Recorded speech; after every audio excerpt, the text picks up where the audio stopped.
Middle East, Putin takes. Okay, you huh? said Putin takes his policy. Is that right? Putin takes policy. Yeah, Putin takes policy. The Okay. Putin take policy. That's Putin in Russia takes what he wants. Uh-huh. That's the Putin take. Right. It's a sort of a franchise. Right.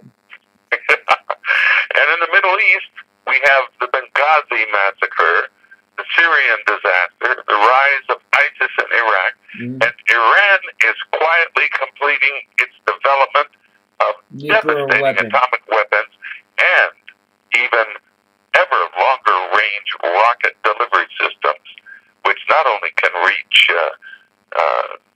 Israel very easily, but will, they believe, be able to reach America. Right. And if even if one of those rockets should be set off overhead in America and in the air, not designed to hit any particular target, but just hit the continent in general, it can release devastating electronic disturbances that can knock out all our electronics. That means your car won't start.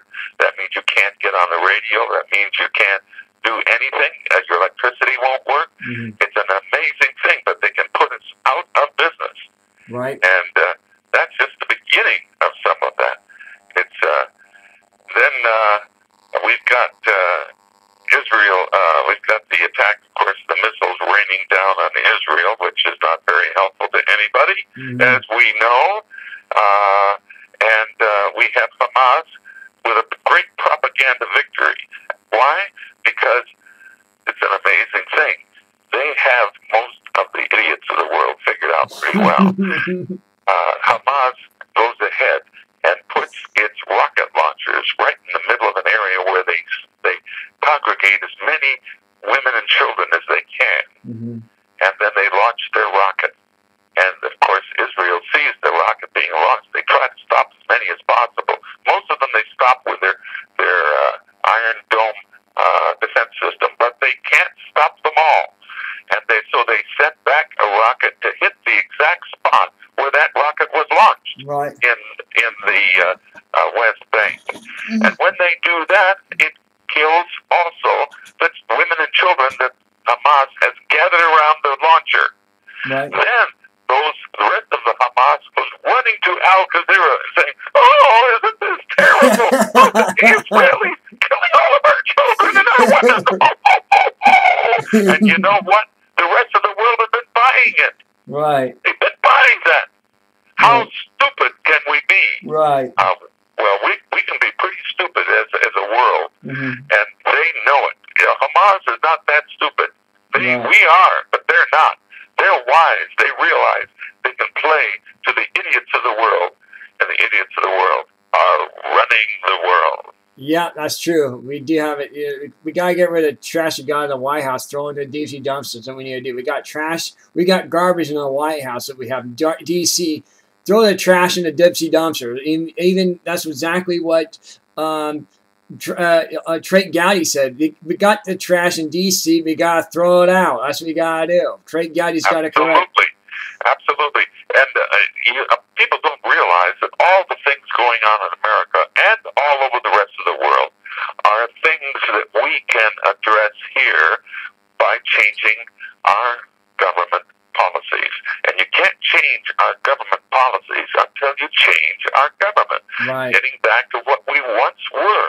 Because there was a time, remember when Jimmy Carter was in and we had those hostages in before my time in Iran. Before my time. The minute, of course, that Ronald Reagan got into office, the minute he got into office, they immediately released all the hostages. That's right. They knew what would happen if they didn't. They knew what would happen. But you see, we've got a different world here now. We've got the world of put and take and the whole Middle East in flames, and most of the rest of the world not knowing what's going to happen next. It's an unbelievable situation. I mean, it's total chaos everywhere.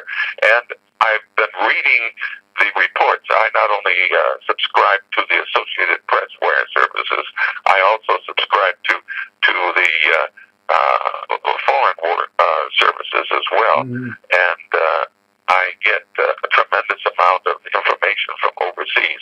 I lived and worked in Europe for 4.5 years, many years ago.